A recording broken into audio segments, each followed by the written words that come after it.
Assalamualaikum warahmatullahi wabarakatuh. Bersama saya Mia Utari dalam berita polisi Gadungan di Kota Palembang ditangkap. 2 kali mendekam dalam tahanan, polisi Gadungan ditangkap unit reskrim Polsek Seberang Ulu 1 Palembang. Tersangka Asmuni, 43 tahun, warga Dusun 3, Desa Sungsang 4, Kabupaten Banyuasin, Sumsel.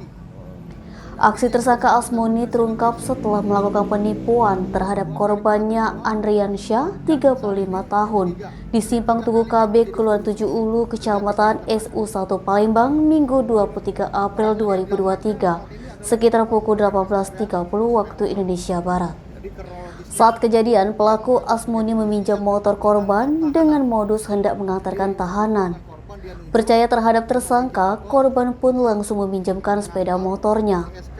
Korban mulai curiga lantaran tersangka naik motor sendirian tanpa membawa tahanan yang dimaksud pergi melarikan diri. Korban berteriak meminta tolong. Warga bersama anggota Polsek Seberang Ulu 1 sedang berpatroli langsung mengejar tersangka. Atas kejadian, korban kehilangan 1 unit sepeda motor Yamaha Miosul Nopol BG5844IK warna ungu terong dan melaporkan ke Polsek Seberang Ulu 1 Palembang.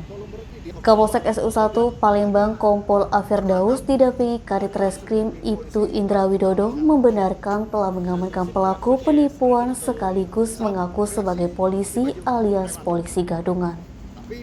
Tersangka merupakan residivis dan pernah ditangkap pada tahun 2013 dan 2018. Atas perbuatannya, tersangka akan dijerat dengan pasal 378 KUHP dengan ancaman 4 tahun penjara. Korban kemudian akhirnya terangkap. Denny Sumik.co melaporkan. Jangan lupa like dan share video ini, subscribe YouTube Sumiko Official. Selalu terapkan protokol kesehatan, sehat bahagia selalu untuk kita semua.